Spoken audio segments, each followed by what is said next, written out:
en los procesos de duelo, aunque queramos, no hay atajos. No hay atajo. Sí, siempre uno anda corriéndole, pero tienes que enfrentarlo, ¿no? Hay que enfrentarlo y hay que llorarlo. Yo te digo, uno de los días más difíciles de mi vida fue hace como 2 o 3 semanas, ni siquiera cuando falleció mi papá, cuando yo veo a mi mamá al lado mío llorando y yo como psicóloga diciéndome a mí misma, ella necesita llorar, déjala llorar. Pero el dolor de ver a tu mamá llorando, que quieres es y consolar y que no lloren. Que no llore, exactamente. Tú quisieras quitarlo. Entonces ese es digamos, el vivir conscientemente. Es decir, ok, es muy triste lo que ella está sintiendo. Yo quisiera que no llorara, pero ella necesita llorar. Porque cuando no lloramos, cuando no sacamos las emociones quedan en el cuerpo y salen después como enfermedades. Hoy ya salimos. De hecho, hay un libro muy famoso que se llama The Body Keeps the Score, que es el cuerpo lleva el récord de todas las emociones reprimidas. Entonces, hoy en día sabemos que para poder llevar este proceso que no hay atajos, va a ser necesario sacarlo en lugares seguros. De ahí la importancia de que nosotros como padres trabajemos en ser ese lugar seguro para nuestros hijos.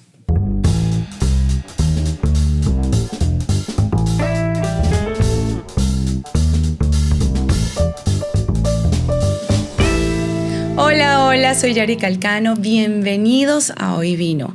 En este episodio les traigo un tema que no es muy común hablarlo y cuántas personas no han pasado por el duelo, nosotros los adultos.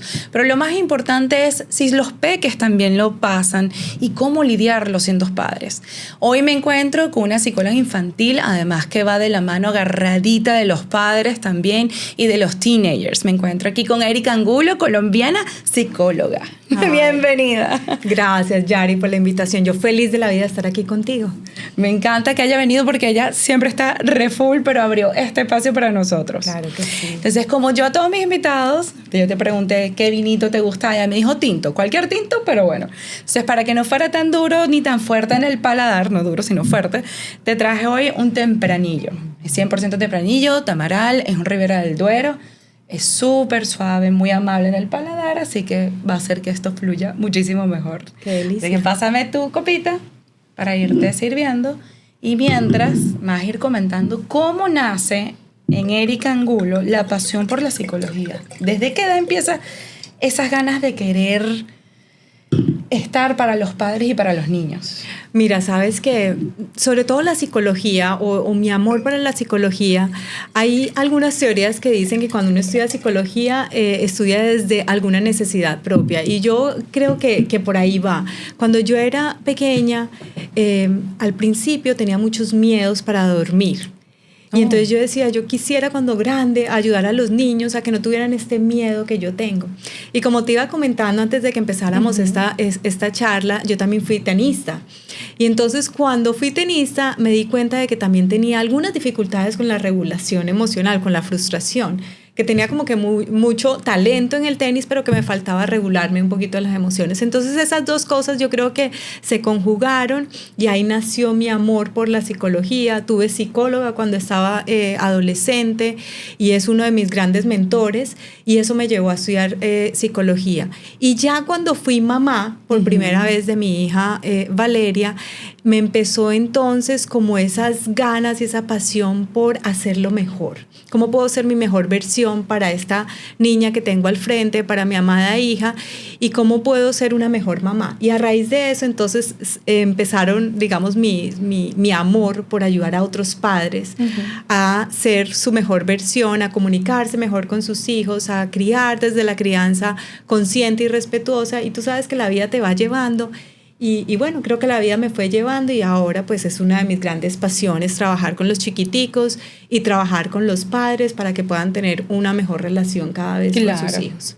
Y esa crianza consciente y respetuosa, ¿en qué se basa? Porque la gente hoy en día dice, la generación de cristal, que ahora quieren que uno los respete, que uno no puede alzar la voz, que no. O sea, ¿en qué se basa para poder llevarle a esas personas eso, que entiendan que ya la generación cambió, que nosotros merecemos, porque también nosotros como padres merecemos otro tipo de crianza como padres, ¿no? Se pudiera decir. Claro, de adquirir nuevo conocimiento, ¿no? Los niños han ido cambiando, las generaciones han ido cambiando y también tenemos información, tenemos más información. Y entonces tal vez nuestros padres no tenían la suficiente información sobre salud mental, sobre crianza. Y yo digo, ellos hicieron lo que pudieron con lo que tenían y ahora nosotros tenemos la posibilidad o la oportunidad de hacerlo diferente teniendo como base la salud mental. Entonces la crianza consciente y respetuosa es una invitación, lo veo yo como una invitación a tomar decisiones con respecto a la crianza mucho más conscientes, ¿no? Conscientes de que de la salud mental de nuestros hijos, de su inteligencia emocional, del respeto, de la empatía y de cuál es el propósito que tenemos, más allá de reducir algunos comportamientos o de estrategias de disciplina, es conectar a los hijos con los padres y que ese respeto no sea solo desde los padres, sino de padres e hijos. Entonces la crianza respetuosa significa utilizar estrategias que involucren el respeto de ambas partes, teniendo presente los límites asertivos, teniendo presente también que somos autoridad para nuestros hijos, pero que tenemos como base cuidar su salud mental y ejercer el respeto. Erika, y ya como tú como madre, o sea, ¿en qué punto te tuviste que encontrar como decir, ya va, necesito también trabajar en mí como mujer, como ser humano, porque vamos a estar claros que aunque sea psicóloga, y lo estábamos hablando, de que a veces, bueno, somos una ebullición de emociones y que como padres no nos sabemos a veces controlar. ¿Qué te llevó a ti como para decir, ya va, yo también necesito agarrar conocimiento para poder aplicarlo con mis hijas y también con mi hija y después comunicarlo a otros padres? Ay, mira, nunca me han hecho esa pregunta, qué linda. Cuando yo tuve a mi hija, yo estaba recién graduada de psicología y cuando uno se gradúa de psicología, pues tú tienes como muchos conocimientos generales, pero sobre todo esto que tiene que ver con la primera infancia, ya es una especialización que yo tuve muchos años después. Pero cuando tuve a mi hija, yo me empecé a dar cuenta que, bueno, lo que decían los libros era muy interesante, pero a la hora de tú tener a tu hijo, pues se movían otras emociones que como que no estaban en el libro, que involucraban otro tipo de procesos. Me engañaron. Sí, otro tipo de procesos. Sí. Y yo creo que de ahí nació mi curiosidad a decir, ok, esto, lo de los libros, y hoy en día también se lo digo a los padres, los libros o el Instagram o eso es una guía. Pero precisamente esta crianza consciente es un viaje al interior de nosotros. A darnos cuenta, ok, aquí está la guía de que tenemos que acompañar emocionalmente, pero hay ciertas situaciones que cuando mi hija o mi hijo hacen algo, entonces se disparan emocionalmente cosas. Sí. Y ahí es cuando tenemos que dar, por mí, creo que todos los padres deberíamos hacer terapia, porque hay una historia. O sea, el criar involucra tu propia historia. Y hay cosas de nuestra historia que de pronto no hemos mirado y que va a necesitar mirarlas, ¿para qué? Para no repetirlas con nuestros hijos. Entonces esa maletica que llevamos aquí, yo siempre lo he dicho así, lo veo así, es como una maleta que tú guardaste todo desde chiquita y ahí la llevas. Entonces, pasó esto con tu hijo, abre la maleta y lo sacas. Pero hay comportamientos que a veces digo, wow, hice lo mismo. Y le hice daño a mi hija como mi mamá me hizo daño en ese momento. Claro. Y digo, ¿por qué? Cuando uno en ese momento lo sufrió. Entonces, ¿cómo llegar a esa concientización? Es difícil. Claro, y es difícil porque hay un proceso neurológico, ¿ok? Nosotros vamos a tender a repetir lo conocido. Entonces, por eso muchas veces nos encontramos diciendo, yo nunca voy a hacer eso que hizo mi mamá. Sí. Y entonces vamos a brindar por el nunca. Sí, lo dijimos, brindemos por el nunca. Voy a empezar a tomar para poder fluir mejor la conversación. Sí, entonces yo nunca, vamos a ver.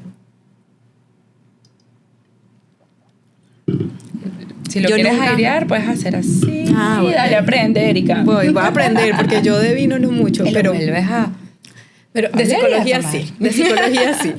Entonces, claro, estamos en, yo nunca voy a hacer eso que hizo mi papá o mi mamá y terminamos repitiéndolo. Y uno dice, ¿pero por qué? Y te das duro, ¿pero por qué lo estoy haciendo? Entonces, cuando entendemos que en nuestro cerebro, casi en todas las áreas, va a tender a hacerlo conocido, ¿ok? Podemos mirarnos con un poquito más de compasión. Y va a involucrar, hacerlo diferente, el detenernos. El detenernos y decir, ok, ¿qué fue lo que me llevó a mí?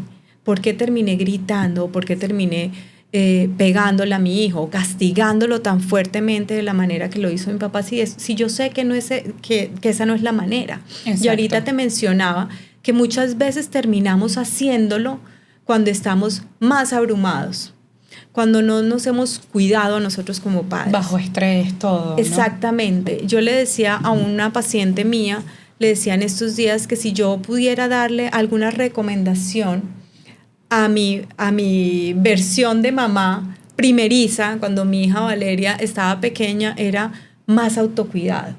Porque cuando tú te autocuidas, cuando tienes un autocuidado consciente, cuando sacas tiempo para un vinito, para jugar tenis, para estar con tus amigas, vas a poderte dar más regulación emocional, más cuidado de ti y vas a poder estar más regulado a la hora de tener que disciplinar a tus hijos o tener que comunicarte con tus hijos. Erika, ya hablando un poco también el tema del duelo, que yo te contacté realmente por eso, porque lo viví con mi hija. Viví mi duelo también cuando perdí a mi padre, pero ya yo tendría 25 años, pero mi hija de 8 años es la que pierde a su papá. Y en ese momento me encontré sin ayuda, sin saber cómo acudir en la parte psicológica, porque una cosa es que uno abrace, sí, pero ¿cómo? O sea, yo lo pasé, pero yo estaba en una etapa más madura cuando mi padre murió. ¿Y cómo manejar ese tema con los niños a la hora de que no tiene que ser un padre, sino puede ser alguien muy cercano a la familia para manejarlo? Porque ella pasó de un duelo a un trauma. Entonces es complicado y los padres no estamos listos ni preparados para eso. Mira, qué bueno que hayas dicho eso, Yari. ¿Sabes por qué? Porque entendiendo primero que un duelo no necesariamente es la muerte de alguien cercano, sino cada vez que los niños tienen o los seres humanos tenemos pérdidas, ¿no? De pronto puede ser un padre, obviamente no es lo mismo, pero el cambio de un colegio, el cambio de ciudad, puede ser un duelo para un niño. Por supuesto. Y lo que hace la diferencia entre que un duelo sea traumático o no, va a ser el acompañamiento emocional que reciba ese niño. Y tú bien lo dijiste, o sea, uno como mamá o como papá, pues va a hacer lo que puede, ¿no? Pero hay veces uno también está atravesando sus propias emociones. Sí. Y es muy difícil, ¿no? Regular, sobre todo si tú estás atravesando esa situación, proveerle ese acompañamiento emocional, y ahí es cuando muchas veces los profesionales tenemos que entrar, digamos, a la dinámica para ayudar a ese niño o a esa niña. Entonces, lo que va a hacer la diferencia es el acompañamiento emocional y el permitirle que ese niño o esa niña viva y experimente sus emociones en compañía. ¿Qué significa eso? En el caso de una muerte, en el caso de un divorcio, también es un duelo. Claro, ¿no? sí. Entender que el niño va a pasar por diferentes etapas, diferentes emociones, y uno como cuidador, aunque sea difícil, no tomárselo personal. Es decir, que tu hijo o tu hija puede venir y decirte: estoy muy enojado contigo, ¿por qué no hiciste algo más? ¿Por qué no protegiste más a mi mamá o a mi papá? Esas cosas pueden pasar, y uno entender que, bueno, esto no tiene que ver directamente conmigo necesariamente, sino que mi hijo me está mostrando un enojo, y él lo que necesita es que yo le valide ese enojo. Sí. Mi hija me mostró a mí fue que yo validara el dolor también. Uno a veces como padre te quieres hacer el duro, el fuerte para que ellos se apoyen en uno, y a ella le llamó la atención de por qué yo no había llorado nunca delante de ella. Que si a mí de verdad me dolía la muerte de su papá. Y ahí fue cuando, o sea, ella misma me hizo ver algo que yo no me estaba dando cuenta, de que también nosotros como padres debemos ser vulnerables ante ellos. Me imagino que no todo el tiempo, pero sí demostrarles que los estamos acompañando, como dices tú, hasta en el dolor. ¿Qué cambios puede tener un niño al presentar un duelo? ¿Qué diferencias hay? Yo te puedo decir las que vivió ella, pero me gustaría saber cuáles son como las que más son común. Antes de empezar ahí, te quiero decir algo con lo que dijiste, ¿no? Yo puse el enojo, tú pusiste el dolor y la tristeza, y aquí lo importante para los que somos padres o cuidadores es saber que todos tenemos una emoción que nos cuesta más que otras, ¿okay? puede ser la tristeza, puede ser la frustración. Y cuando nuestros hijos vienen y la sacan, hay veces es demasiado para nosotros y no podemos acompañarlo porque ya nos abruma a nosotros. Entonces, probablemente en tu instinto de proteger a tu hija, reprimiste o te distanciaste, te escondiste. Me escondía, yo lloraba, pero a escondidas de ella porque yo no quería que me viera. O sea, porque yo sentía que si me veía llorando, yo iba a llorar más. Y sentía que yo era la que tenía que estar fuerte para ella, porque la pérdida realmente directa fue de ella. Hoy Vino es presentado por Tropical Wine Imports, WeCord Studios, Spinex Centers, Tiwi From the World with Love, Casa Mariano. Claro, y entonces tocaste algo brevemente y fue el mostrarnos vulnerable. Si nosotros escondemos las emociones, el niño va a decir, hay algo que no está bien, qué bueno que tu hija vino y te lo dijo, sí. Pero muchos niños no lo hacen y lo que hacen es reprimir las emociones. Entonces el mostrarnos vulnerables va a permitirles a ellos que ellos sientan que tienen un lugar seguro para también expresar sus emociones. Entonces mostramos nuestras emociones, obviamente no de una manera demasiado intensa. Si nuestras emociones están muy intensas, pues va a ser importante nosotros buscar ayuda profesional para poder entonces acompañar a nuestros hijos. Porque si yo estoy pasando en un duelo que está demasiado intenso, no voy a poder acompañar a mi hijo. Por supuesto. De esa manera. Y en la medida en que yo permita eso, también le voy a dar como dosis, o yo le digo una vacuna de esperanza.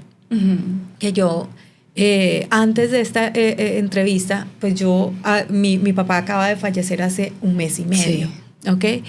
Y recuerdo mucho, hace como 2 o 3 semanas, mi hija mayor, que era muy cercana a mi papá, se me acerca y me dice, mami, gracias. Y yo, ¿por qué, hija? Me dice, gracias porque verte a ti bien y verte a ti también expresar tus emociones me da tranquilidad a mí. Wow.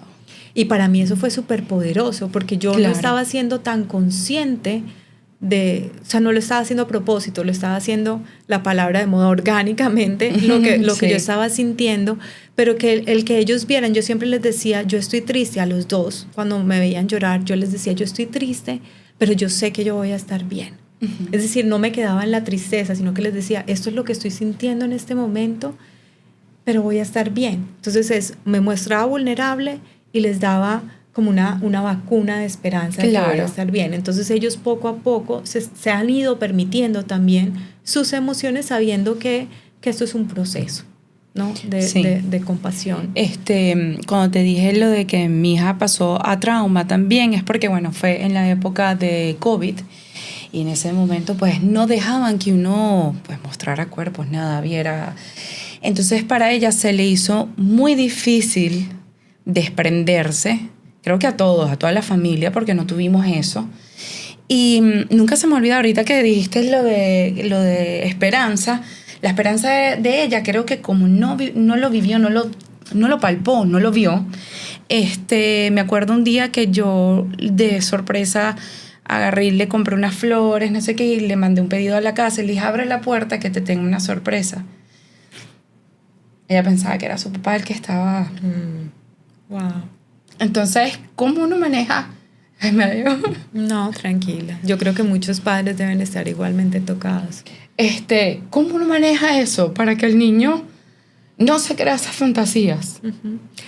Es primera vez que lloro entrevistando yo. Siempre se me ha entrevistado. No, se vale ser vulnerable, se vale. Y creo que muchos padres que están pasando, yo creo que esas lágrimas es permitirnos, esto es parte de la humanidad que somos, ¿no? Mostrarnos vulnerables y es un proceso y como padres vamos a querer proteger a nuestros hijos. Una de las cosas más hay que entender, digamos, que a nivel de desarrollo, los niños los primeros años empiezan a ver la muerte como algo reversible. ¿Okay? Entonces, es común, digamos, que tú le digas al niño, tu papá falleció y hasta los más o menos 7, 8 años, o sea que ella estaba por ahí, Sí. ¿ok? Y más si no vio el cuerpo. Entonces ahorita te voy a dar algunas herramientas para cuando no, para situaciones como esta, pero si no ha visto el cuerpo, está en la fantasía de yo no lo he visto, el cerebro todavía no lo ha procesado, no lo ha procesado. Por eso algunas veces el tener estos rituales de ir al funeral y eso puede ser importante para ayudar al cerebro. Que normalmente a veces, disculpa que te interrumpa, hay veces que se los prohíben a los niños. Exactamente. Entonces lo primero es entender que por etapa de desarrollo, los primeros 7, 8 años ellos todavía tienen la muerte es reversible. Es decir, mi papá se fue, pero algún día va a volver. O si no, tú puedes que le digas, ok, tu papá falleció y a la semana, bueno, ¿y cuándo va a volver mi papá? Okay, esas preguntas pueden pasar. Y no es que el niño esté en negación, es que es por desarrollo. El niño todavía no está en la capacidad de asimilarlo. Cuando están entre los 8, 9, 10 años, también pueden pensar que la muerte le pasa a los otros, pero no a ellos. Ni a su círculo. Entonces también hay un proceso y ya por ahí a los 10, 11 años, dependiendo del desarrollo del niño, es que se empiezan a dar cuenta que la muerte es irreversible. Entonces, por eso también es que es tan importante que a la hora de nosotros darle esta información al niño o a la niña o al adolescente sobre que alguien cercano falleció, es importante ser concretos. Concretos en que tengo una noticia muy triste para darte. Okay. Tu papá falleció y eso significa que su cuerpo no está funcionando más. Una de las recomendaciones es evitar decirle tu abuelito se quedó dormido y no va a despertar, o inclusive espiritualmente también hay veces lo hacemos mucho, lo cual no es que esté malo siempre y cuando le hayas dado la información concreta. Se fue al cielo y algún día va a volver. Entonces, o algún día nos vamos a encontrar. Todavía el niño le estás no creando está, exactamente, no está preparado, sobre todo al principio, sobre todo en los primeros años, ¿ok? Es importante pasar, digamos, nuestras creencias espirituales, es muy válido, pero pero siempre y cuando le estés dando la información concreta al principio al niño. ¿Para que sea algo tangible para ellos? Que sea algo tangible y concreto para el niño. Y cuando lo que decías de tu hija del trauma es, y con respecto también a lo que me preguntabas del funeral, yo creo que el llevar o no a un niño al funeral puede ser una decisión muy personal. Yo generalmente con mis pacienticos y he hablado y procesado con sus padres, dependiendo de la madurez del niño, por supuesto, claro. Mi recomendación general es que sí lo lleves al niño al funeral, porque un funeral es un ritual que le va a ayudar. Pero si lo vas a llevar al funeral, va a ser importante la preparación, la anticipación. Claro. ¿Por qué? Porque el funeral puede ser un momento donde las personas están llorando, donde el niño de pronto nunca ha visto un ataúd, donde no entiende la situación. Entonces, mi experiencia a nivel terapéutica con mis pacienticos, inclusive pequeñitos de 4 años que los han llevado, es siempre y cuando tú le anticipes al niño y lo acompañes en todo el proceso, el niño va a estar bien y va a entender mucho más fácilmente. Las rutinas y los rituales son importantes. En el caso tuyo de que no vio el cuerpo del papá, entonces uno puede utilizar ciertos rituales que le van a ayudar al niño a procesar. De hecho, lo hicimos porque, bueno, con la raíz del COVID, eso tuvimos oportunidad de que los padres, el papá de él pudiera venir desde Venezuela y estar presente en todo. Para el momento de las cenizas, ya tenía 10 años. Y a raíz de ahí, el cambio fue, pero increíble, porque hicimos el ritual de la despedida, soltamos las cenizas, ella llevó con su abuelito. O sea, yo creo que ahí fue realmente que ella como que pisó tierra y logró despedirse.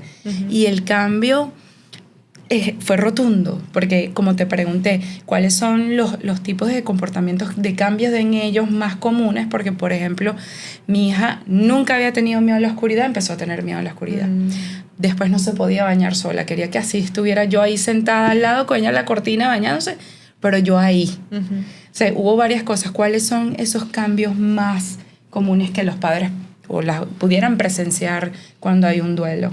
Mira, digamos que como guía general, cualquier cambio significativo en el comportamiento de tu hijo. ¿Okay? Por eso la observación que tengamos los padres en nuestros hijos es tan valiosa, porque eso es lo que nos va a mostrar, hey, por aquí hay algo que no está funcionando muy bien. Entonces, ¿qué quieres ver? Cambios en la rutina normal del día a día. Si de pronto el niño empieza a comer mucho o deja de comer, si el niño empieza a tener pesadillas, si el niño empieza con estos miedos intensos, sí. O por ejemplo en el caso de tu hija, un poco lo que estás contando, a no quererse separar de ti, porque en su cabecita está, ok, yo no estaba con mi papá y le pasó algo a mi papá. Déjame, yo me aseguro que no le pase nada. Sí, yo tenía miedo, ella me lo decía, que tenía miedo de que te pasara algo. Sí, de que te pasara por mucho algo. tiempo, sí. Entonces, todos esos cambios significativos pueden llegar los niños a mostrarse mucho más irritables de lo normal, a tener a ser más reactivos. No necesariamente, digamos que la expresión de las emociones del duelo en los niños puede ser diferente a la de los adultos. Los adultos podemos tender a llorar más, los niños pueden mostrarse más irritables, más reactivos. Sí, es como frustraciones que no saben expresar, ¿no? Exactamente. Sí, yo, cuando dijiste que uno como padre, cuando están en esa etapa, debería también tratarse, mi error fue que yo como madre no busqué tampoco ayuda en ese momento, sino que me enfoqué en ella al 100%. Pero realmente ahora que estoy hablando contigo me doy cuenta el por qué. Porque también nunca he logrado enfrentar lo de la muerte con mi papá. O sea, es algo que yo he llevado en terapia tiempo y todavía no he logrado ciertas cosas. Entonces ahorita hablando contigo, yo digo, ¿será que yo le estaba huyendo también a esa situación? Y por eso también mi hija me dijo, hey, ¿por qué no estás llorando? O ¿por qué no estás tan vulnerable? O sea, es lo que estoy intentando de analizar. Y cuando tú has tratado estos temas de duelo, los acompañas desde el día 1, ¿cuánto tiempo más o menos dura esa terapia? ¿Depende del niño? Sí, sin lugar a duda, depende los padres del niño. También. Depende del niño y depende de los padres y depende... Mira, yo esta mañana le decía algo a alguien, yo creo que ahora con mi propio duelo he potencializado el valor de lo que yo hago, que en términos generales es que los niños establezcan un vínculo seguro con sus padres. ¿Y por qué te digo esto? Porque depende mucho de la relación que tenga el niño con sus padres, me he dado cuenta de que influye en el duelo. Okay. Entonces, si el niño ha establecido un vínculo seguro, de nuevo, en términos generales, hay más posibilidades de que este duelo se dé de una manera más natural, digamos, que no se quede, digamos, que no se dé un duelo extendido, sino que lleve su curso. Cuando no ha habido un vínculo seguro con este cuidador, con este papá o este mamá, ese duelo se puede extender más. Entonces, aquí lo importante es entender que cada niño lo va a procesar de manera diferente. El rol de los padres va a ser fundamental en este acompañamiento. Y yo he tenido casos en donde veo al niño y también veo al padre o al cuidador. ¿Por qué? Porque el cuidador no está pudiendo con esas emociones. Entonces también nosotros como cuidadores necesitamos ese espacio. Cada niño es diferente. Tengo una conocida y digo, wow, eso sí debe ser muy duro. Ella está embarazada con 2 hijos más y el más chiquitico, bueno, lamentablemente se ahogó en la piscina. Entonces yo digo, ¿cómo manejar el duelo? 1, eres madre, perdiste un hijo. 2, tienes uno en la barriga y tienes a otra de 9, 10 años. O sea, ¿cómo manejar ese duelo como madre y también atender a tu hija? Wow, sí, muy, muy, muy desafiante. Esta mamá yo creo que va a necesitar mucho apoyo de su red, ¿no? Porque en estos procesos psicológicos, como yo muchas veces los digo, que escuché alguna vez, la salida es hacia adentro. Entonces hay que empezar por nosotros. Si nosotros como padres no estamos bien, no nos podemos sobreexigir acompañar a un niño, porque tú estás navegando. Entonces ella está tratando de estar bien con ella, tratando de mantenerse físicamente bien para este bebé, y tiene un bebé o una niña que tiene que ir atendiendo. Entonces, muy probablemente esta mamá va a necesitar no solo la red de apoyo, sino también ayuda profesional. ¿Para qué? Para permitirse en los procesos de duelo, aunque queramos, no hay atajos. No hay atajo. Sí, siempre uno anda corriéndole, pero tienes que enfrentarlo, ¿no? Hay que enfrentarlo y hay que llorarlo. Yo te digo, uno de los días más difíciles de mi vida fue hace como 2 o 3 semanas, ni siquiera cuando falleció mi papá, cuando yo veo a mi mamá al lado mío llorando y yo como psicóloga diciéndome a mí misma, ella necesita llorar, déjala llorar. Pero el dolor de ver a tu mamá llorando, lo que quieres es claro, y consolar y que no lloren. Que no llore, exactamente. Tú quisieras quitarlo. Entonces ese es digamos, el vivir conscientemente, es decir, ok, es muy triste lo que ella está sintiendo, yo quisiera que no llorara, pero ella necesita llorar. Porque cuando no lloramos, cuando no sacamos las emociones quedan en el cuerpo y salen después como enfermedades. Hoy ya salimos. De hecho, hay un libro muy famoso que se llama The Body Keeps the Score, que es el cuerpo lleva el récord de todas las emociones reprimidas. Entonces, hoy en día sabemos que para poder llevar este proceso que no hay atajos, va a ser necesario sacarlo en lugares seguros. De ahí la importancia de que nosotros como padres trabajemos en ser ese lugar seguro para nuestros hijos. Y cuando, o sea, porque yo digo, bueno, eres psicóloga, eres todo, pero ¿cómo manejaste también tu duelo ante tus niños? O sea, hace unos días me dijiste que sí, que te vieron, le dijiste triste, pero es difícil también, o sea, claro. el pasar por el duelo tú, con tanto conocimiento. ¿Buscaste también ayuda, apoyo por parte también de otros psicólogos? Claro que sí, yo soy proterapia, siempre he sido proterapia, claro. Y mis hijos han pasado por terapia y yo tengo mi terapeuta y siempre trato de, hoy mismo le decía a una paciente mía, yo me tomo mis breaks de terapia, pero vuelvo cada vez que lo necesito, porque todos tenemos situaciones, o tú ahorita lo decías, como ese morralito, todos, o sea, tú puedes ser psicólogo, pero al médico también le duele la rodilla. Por supuesto, pero es que uno los crea a ustedes. Sí, entonces... Los salvadores y hasta ahí. Claro, tú sabes que parte del proceso que yo hago mucho con los padres que tengo la bendición de trabajar, que son, la verdad, espectaculares, es humanizarme y decir, sabes que a mí también me pasan cosas, a mí yo también me desregulo, también me pasan cosas, porque hay veces uno piensa que a los psicólogos no les pasan cosas. No, somos seres humanos y nos pasan todos y vivimos este duelo. O sea, yo con esto de mi papá muchas veces me dicen, ay, Erika, es que te vemos con mucha paz. Yo sí tengo paz. O sea, yo genuinamente me siento en paz, porque además fue un proceso de una enfermedad, entonces empezamos el duelo desde antes, claro. Sentí que no quedaron deudas pendientes. Entonces yo tengo paz, pero eso no quiere decir que tengo momentos de mucha tristeza, de enojo, claro. De que no me quiero levantar. Claro. Pasa uno por todos esos momentos. Y yo creo que eso es, entre más genuino y más humano te muestres con tus hijos, más le das permiso a ellos que sean humanos también. ¿Sabes qué me gustó al entrar a tu página? Tu logo. Porque veo que es un corazón grande y después hay otro chiquito. Y yo dije... Cuando lees bien la biografía de todo, de lo que tú manejas y cómo te manejas tanto los niños como los padres, dije, mi interpretación fue como un corazón grande, voy a abrazar como los padres abrazan a sus hijos. Y yo creo que qué mejor manera la que estás construyendo. Veo que haces las terapias a través de juegos también. Explícame un poco ese proceso, porque yo digo, también debe ser divertido un poco para los niños manejar sus cosas inconscientemente. Claro. El juego es el lenguaje principal que utilizan los niños para expresar emociones y necesidades, ¿okay? Por eso es que yo soy terapeuta de juego, eso se llama play therapist en inglés.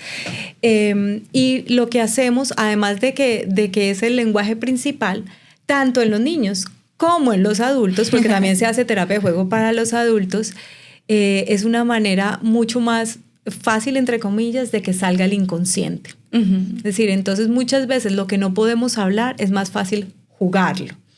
Y por supuesto, los niños van a terapia y la mayoría aman ir al consultorio porque ellos van a jugar, pero en el juego salen todas las emociones. Tú a través del juego te frustras, estás triste, te enojas. Y además de eso, no solo los ayudamos a regular las emociones, sino que vamos dándonos cuenta de cómo ellos están interpretando su mundo. Okay. Y a través de cómo ellos interpretan el mundo, generalmente pueden surgir necesidades, vacíos o dificultades socioemocionales que ellos están teniendo, y nosotros los vamos ayudando a interpretar o a percibir el mundo de una manera más segura a través de regular su sistema nervioso también, porque también trabajamos con neurociencias. Entonces estamos regulando el sistema nervioso, ayudándolo a que ellos aprendan a verbalizar y a expresar sus emociones de una manera mucho más saludable y a que ellos interpreten su mundo. Creo que va a mandar a Ariana para allá para que vuelva a retomar su terapia. Yo también. Pero es que es muy interesante lo que acabas de decir. Sí. Esos son los aha moments de la terapia. No darte cuenta. Esto que acabas de decir hace unos minutos es súper valioso. Sí, por supuesto. Sí. ¿Qué tanto? Y de eso se trata la crianza consciente realmente. Es qué tanto... ¿Será que es que yo no pude enfrentar esto porque me parecía muy doloroso, porque no he terminado? Que mientras estabas hablando dije, tiene que ser eso. Claro, y generalmente es así. Sí. Generalmente ocurre así. Y el primer paso siempre es darte cuenta. Y poder llevarlo. Ya, el segundo paso es ejecutarlo, pero el primer paso de darte cuenta, para mí es uno de los más valiosos. Y para Erika, ¿cuál ha sido el momento más difícil en tu carrera? Wow. Yo creo que han habido varios, te soy sincera. Yo estudié psicología en Colombia, y cuando llegué acá a este país me encontré con que para poder ejercer la psicología tenía que hacer una cantidad de estudios, y que además que con la homologación no podía... O sea, con lo que me daban aquí homologando mi carrera, no podía hacer clínica o dar terapia, y no podía mantener a mi hija en ese momento. Entonces, eso fue difícil, y después entonces empecé a estudiar muchísimo para sacar esta licencia de salud mental que tengo ahora, y hubo muchas trabas en el camino. O sea, para resumirte, lo que normalmente a las personas le puede demorar 2 años después de hacer su maestría, a mí me tomó casi 10. Wow. Pero recuerdo muchísimo el día que me llegó mi licencia, y recuerdo que mi hijo menor estaba ahí, y yo me arrodillé llorando, y mi hijo pensaba que algo me había pasado, y yo era, Dios mío, gracias.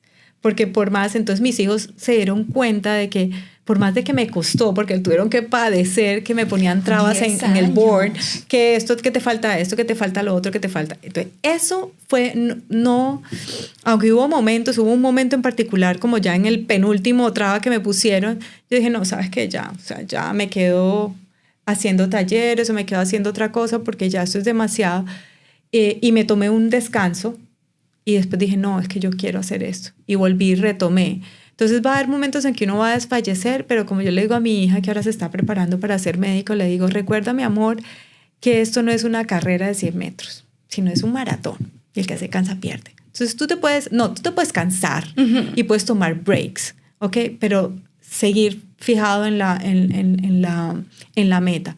Ese diría yo que fue uno de los momentos más difíciles, que fueron varios años, y el otro fue la pandemia. Porque en la pandemia yo pasé de tener el consultorio lleno, con lista de espera, a como yo hago play therapy, que es mucho como dicen los gringos, hands-on, exacto, que tienes que explorar y tienes de todo, a no tener pacientes y a tener que sostener un consultorio. Entonces, esa parte fue difícil, pero han sido tantos los momentos tan gratos que me ha dado, y yo amo mi carrera. Entonces realmente que no me detengo mucho a pensar en eso, porque generalmente hay mucha gratificación en lo que tú haces. Vamos a brindar porque ella logró su licencia a los 10 años. Sí, y aquí está ayudando a muchos padres y niños. O sea, eso es para brindar y agradecerlo día a día. Sí, porque sin lugar a dudas. No es solo que te apasiona, te gusta, no, sino todo el apoyo y la educación que le das a los niños y a los padres. Eso es algo muy bonito, que hoy en día siento que el mundo necesita más empatía y personas así, de que quieran aportar a esta sociedad.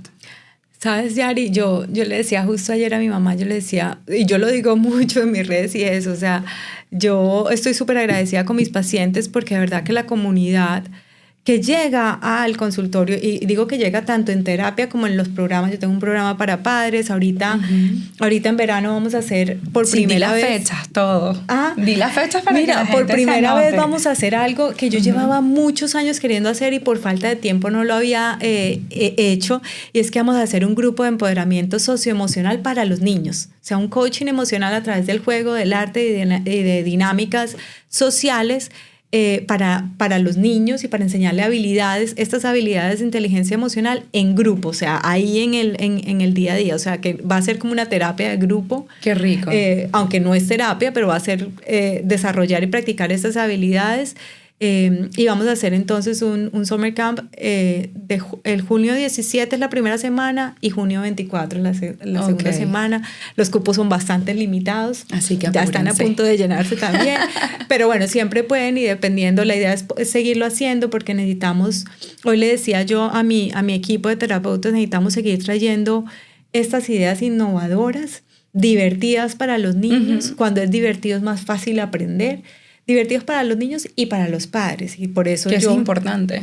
Yo siempre he dado talleres para padres, y el año pasado lancé mi programa que se llama La Resistencia a la Cooperación. Sí. Y ahorita en agosto vuelve a salir, lo doy 2 veces al año, y también es un grupo pequeño en donde yo voy llevando a los padres a que desarrollen habilidades parentales. Entonces ha sido como muy gratificante porque tú ves la respuesta, y yo creo que la mayoría de los padres lo queremos hacer bien y hay veces no tenemos las herramientas, y mi idea siempre es poderles brindar desde la empatía, desde la compasión, sin juicio, un espacio que sea seguro tanto para los niños como para los padres poder ser su mejor versión. Y es que es lo que yo digo, si hoy en día nos ofrecen tantas herramientas, ¿por qué no agarrarlas? Si nuestros pobres padres no tenían nada, hicieron lo mejor que pudieron, ¿verdad? Erika, por favor, deja saber todas tus redes, por dónde pueden conseguir todos estos programas, todo, cómo te pueden ubicar, en dónde, todo, para que te puedan seguir. Claro que sí, mira, la manera más fácil de ubicarme a mí es a través de las redes sociales en @terapeuta.ericaangulo, tanto en Instagram como en Facebook, y ahí están todos los programas, todos los eventos. Tengo una red de crianza para mamás que ahorita en agosto lo vamos a retomar, y también check. Exacto, ese también está súper chévere porque es un grupo de apoyo para las mamás que tanto lo necesitamos, saber que no estamos solas, y que de nuevo todos estamos navegando diferentes situaciones, y que en compañía, con contención, es mucho más fácil navegar estas situaciones que nos pueden pasar en la vida. Así que gracias por venir hoy, por darnos esta información, por llegar a mí también, porque me estoy yendo aquí un poco más entrenadita con este tema y poder saberlo llevar, que es tan importante. Porque como lo habíamos hablado por el WhatsApp cuando estábamos hablando, que tú me dices, ¿qué tema quieres tratar? Y te dije, oye, el duelo, porque es algo que yo no he visto que se mueva tanto en redes ni nada, así que te agradezco por hablarlo, por abrirte, más por la situación reciente que acabas de pasar y poder compartirlo aquí con todos. No, así gracias. Que gracias por otro episodio. Yo me quedo aquí con Erika, voy a seguir hablando y comiendo quesito y todo, y el vino. Así que gracias. Espero tenerte nuevamente con otro tema por aquí. Por supuesto, claro que sí. Gracias. Bye, bye.